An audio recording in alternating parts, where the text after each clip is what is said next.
La evangelización representó la conquista espiritual y cultural de nuestros pueblos. Acompañó la coerción de la espada, pero no todo fue avasallaje. Muchos franciscanos tuvieron la utopía de crear una nueva tierra, una nueva Jerusalén distante de la decadencia europea.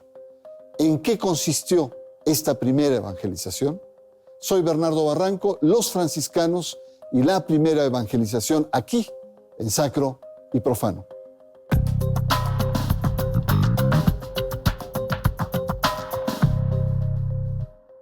En la actualidad se exalta la primera evangelización de México en el mundo mesoamericano.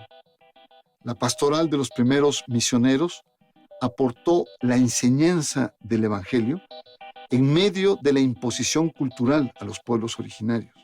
La espada y la cruz fueron los elementos asociados para someter a los grupos indígenas. La orden religiosa de los franciscanos jugó un papel determinante en esta larga y dolorosa conversión cultural. Los franciscanos fueron misioneros perseverantes, creativos, que vivieron de manera modesta y austera, ganando así la simpatía popular. El 13 de agosto de 1521, 2 años después de consumada la conquista, llegaron los primeros franciscanos a la Nueva España. Los franciscanos establecieron un proyecto educativo novedoso, construyeron capillas abiertas, introdujeron el teatro religioso con el alma indígena y oficios productivos. La huella de los franciscanos aún es palpable en nuestra actualidad.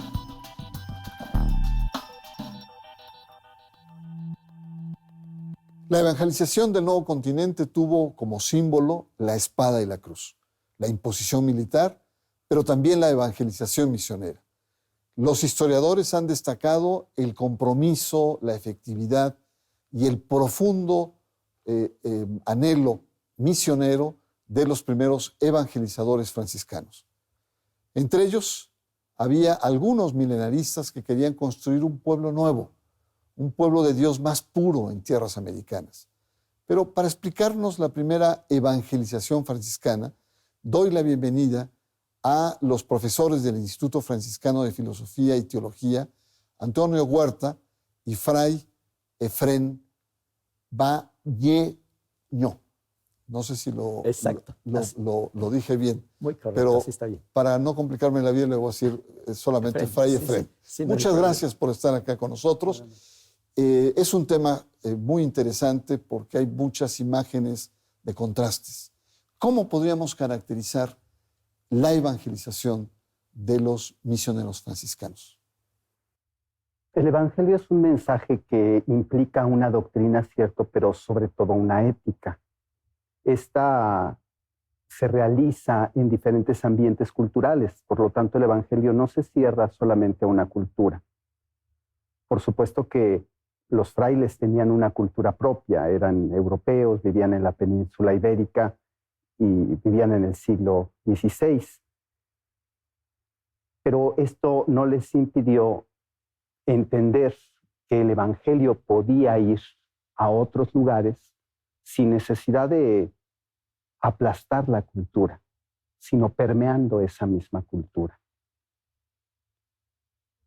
Es importante entender que los franciscanos pudieron asimilar esto. No es fácil para una persona no despojarse, sino cuestionar su propia cultura para entrar a la cultura de otro. Esto es algo muy interesante que ellos sí consiguieron al venir a estas tierras. Ahora, no fueron cualquier franciscanos, eran personajes de altos niveles, de altos vuelos intelectuales, culturales, de estudios. Fray Efrén, hay muchos personajes, pero los primeros franciscanos que llegan dejan como una huella muy fuerte, y entre ellos también, entre otros, Pedro de Gante, que hasta la actualidad se lo reconoce. Sí, mira, efectivamente, los frailes que vienen acá, llegaron primero 3, los llamados 3 flamencos, los de Flandes, ¿verdad? Pedro de Gante, Juan de Ahora y Juan de Tecto. Y un año después van a llegar los 12, Estos sí ya vienen con la bula del Papa, con la anuencia del rey, porque acuérdate que es el Real Patronato y ellos son los que pagan y tienen que aprobar a quienes vienen al continente a la evangelización. Pero hay que destacar, Juan de Tecto era doctor en teología por la Universidad de París. Que no era cualquier cosa No era para aquel cualquier entonces, cosa. ¿sí? Sí. Pedro de Gante tenía una formación muy sólida. Quiero aclarar que no era sacerdote, ¿sí? Pero una persona muy preparada y aparte también, de acuerdo a algunos estudios, aunque creo que falta por confirmarse bien, familiar cercano al emperador. Entonces, por lo mismo, pues tenía una preparación también adecuada. Después, cuando llegan estos 12, quien los conoció muy bien fue Fray Bernardino de Sahagún. Y él nos deja una semblanza, si tú quieres, muy rápida de cada uno de ellos. Y de todos ellos nos va dando sus pormenores. Este viene de la Universidad de Salamanca, era predicador docto, era confesor, este otro.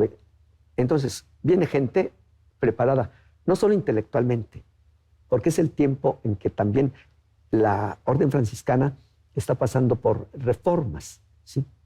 En España en concreto, caló mucho lo que se llamaba la reforma de los descalzos, que había iniciado Fray San Pedro de Alcántara, que después se congregó prácticamente en la región de Extremadura, y que de ahí es donde venían estos 12, los 12 de la reforma de los descalzos. Por eso es que Motolinía viene descalzo y todos los 12 vienen primero descalzos. O sea, una preparación intelectual y espiritual, digamos. Pues es muy interesante porque la conquista es un acto militar, es una imposición militar. Sin embargo, los franciscanos conviven con todo esto, pero dan un sello propio y una congregación tan especial como son ustedes, que empata, enchufa con la gente. Creo que esto es uno de los aspectos que creo marcan lo que es esta primera evangelización, que deja una huella profunda, no solamente en México, en el conjunto de América Latina.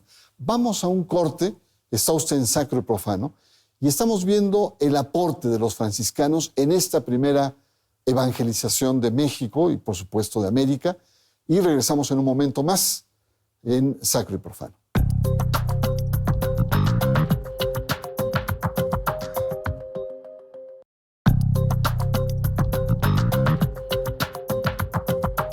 La primera evangelización, los franciscanos, es el tema de hoy en Sacro y Profano. ¿Cuál considera usted que son los principales aportes de estos franciscanos en esta primera evangelización? El fundamental. Son los primeros que llegan, son los primeros que se encuentran con esta cultura, son los primeros que se encuentran con este desafío y están abiertos a evangelizar y al mismo tiempo a dejarse evangelizar ellos mismos. Y esto lo hacen gracias a que al abrirse a la cultura, comienzan a aprender la lengua, comienzan a identificarse con la gente, comienzan a vivir entre la gente. Era contrastante para los indígenas ver a los frailes con sus sencillos hábitos, muy lejos de esas armaduras y de esos oropeles de los soldados, de los conquistadores. Era una opción muy fuerte por esos indígenas que, si bien a lo mejor en Europa se estaban debatiendo filosófica y teológicamente si eran seres humanos, si no eran seres humanos, si la conquista era lícita, si no era lícita, los frailes los reconocieron de inmediato como seres humanos, como personas dignas de ser evangelizadas. Y el impacto fuerte es que los frailes logran comprender que en este lugar pueden desarrollar un proyecto completamente nuevo, distinto a lo que se estaba dando en Europa. Y lo logran captar muy bien. Fray Efrén, es muy interesante esto que se ha señalado, estos frailes que vienen y que aportan, pero también traen novedades. ¿Cuáles son esas novedades pastorales o esas adaptaciones en esta primera evangelización? Yo creo que una de las principales que los hermanos van a tener es que en Europa, recuerdas, está el Concilio de Trento, se dan directrices, ¿sí?, para una iglesia más centralizada, para un desenvolvimiento, por así decirlo, un desarrollo de los sacramentos más rígido. Es una iglesia de contrarreforma. Exacto, para contrarreforma. Pero los frailes como que dejan eso a un lado, como que dejan esto a un lado, lo de la jerarquización, lo de tanta sacramentalización, y quieren esto que decía Antonio, más cercanía con ellos, ¿sí? Más cercanía. Y entonces, incluso hay, rapidísimo, hay en Mendieta un pasaje que dice que ellos se percataron de que a la hora que los indígenas también hacían una especie de bautizo, a los chiquitos les ponían una rodela como especie de escudo y a las niñas una especie de escobita. Dice, ¿por qué no usar algo parecido? Dice, o sea, usar los elementos indígenas para también darle un significado a los sacramentos. Entonces ellos van en el campo, dijéramos, litúrgico, también van a hacer unas ciertas innovaciones. No van a tal cual traspasar todo lo que es europeo y desarrollarlo aquí tal cual como se trata de gente europea. No. Claro, Fray Antonio, y dentro de estas innovaciones era el tema del espacio. Sin embargo, con el fin de llegar a la gente, hacen cambios importantes. ¿Qué otras cosas de innovación hacen los franciscanos? A mí me parece que ellos logran integrar a su evangelización los aspectos culturales que ellos encuentran aquí.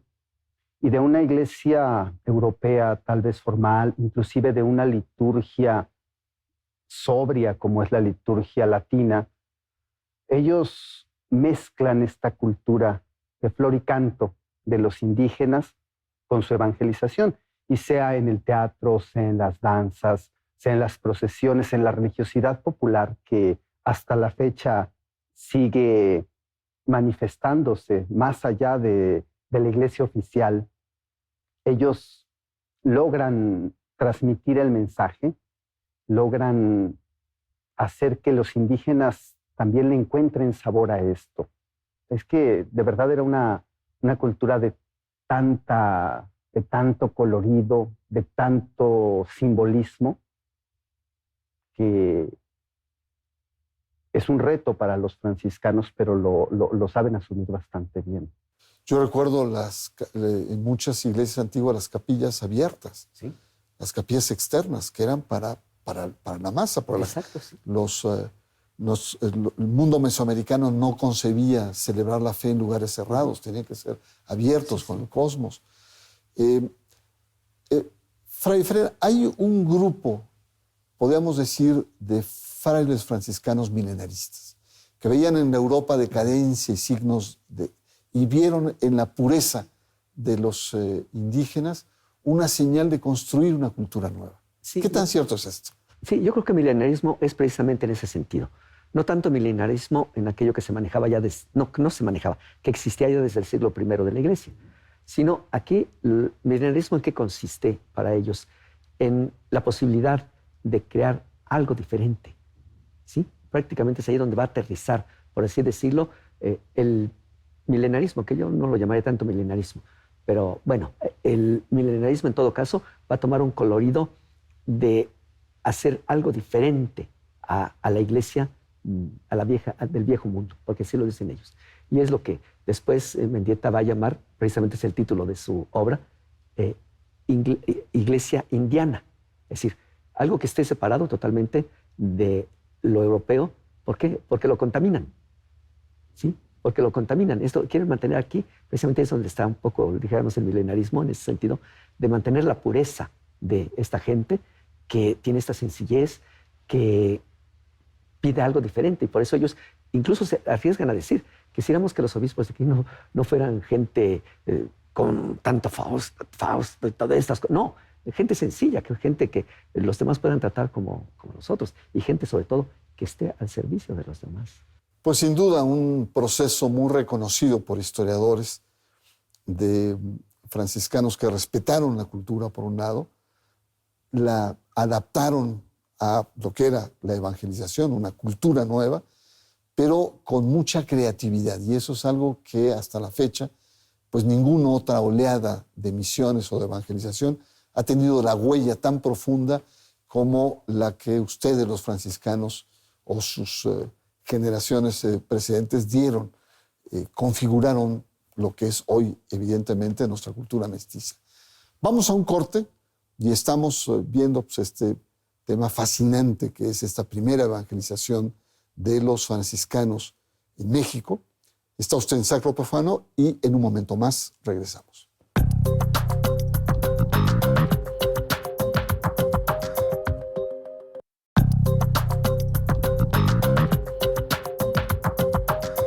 Sacro y Profano, los franciscanos, la primera evangelización, que sin duda deja una huella que dura hasta nuestra actualidad. Y los franciscanos que vienen con una actitud diferente a muchos conquistadores, incluso hay momentos de tensión con ellos. Sin embargo, la evangelización, si bien es una imposición cultural, los franciscanos tuvieron la enorme sensibilidad de poder inculturarse y rescatar y mezclarse con las culturas mesoamericanas. Pero no solamente fue innovación de teatro, de capillas abiertas, de liturgias, de adaptaciones. También hubo impresionantes construcciones que con el apoyo de los indígenas hicieron importantes aportes a nuestra cultura actual. ¿Cuáles serían estas, Fray Antonio? Sí, esos enormes conventos que algunos todavía están en pie, algunos se han modificado, otros han desaparecido. Pero lo interesante de todo esto es que no solamente era arquitectura, sino las construcciones mismas eran una catequesis para los indígenas.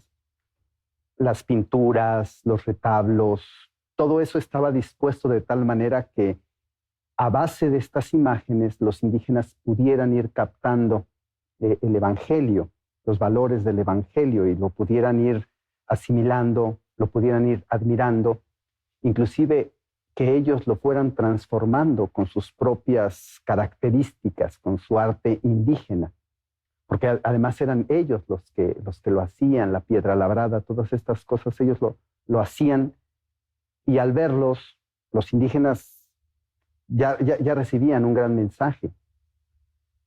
Cierto, la arquitectura es importante, pero en función de esa misma evangelización. No se trataba de levantar edificios, se trataba de que estos edificios también sirvieran. Inclusive, todos los conventos tenían grandes atrios. Mencionaba usted ya las capillas abiertas para el culto, pero los grandes atrios para las danzas, para la convivencia, y todo esto estaba perfectamente preparado, las capillas posas para las procesiones. En fin, era una evangelización también plasmada en la arquitectura. Y eran los espacios físicos que en cierta medida iban en consonancia con, digamos, la dimensionalidad que tenían los pueblos mesoamericanos.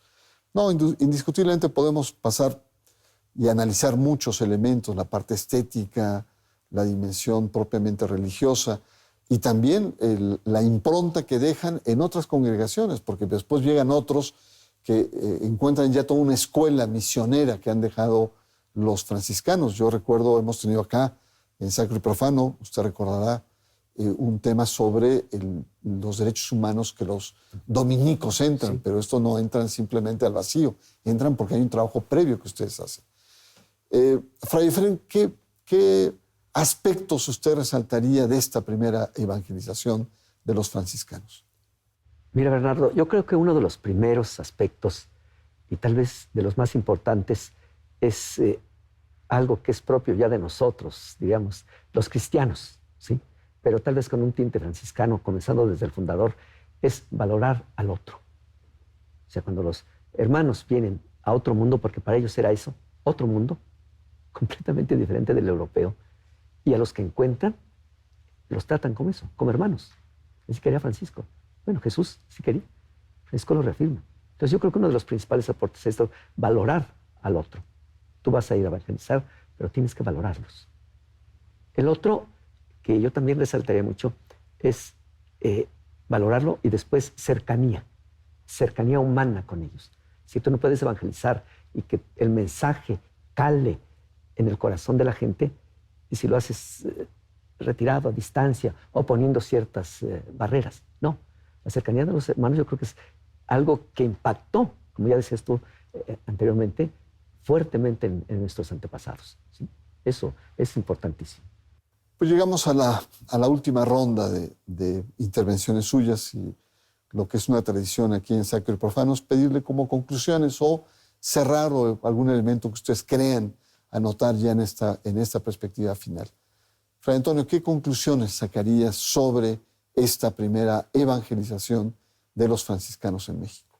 Hay quienes pueden resaltar el escándalo que causó en los franciscanos ciertos aspectos de la cultura prehispánica, pero es importante también darse cuenta de lo maravillados que quedaron los frailes de otros muchísimos aspectos, es decir, la mayoría de los aspectos los impactaron de manera positiva.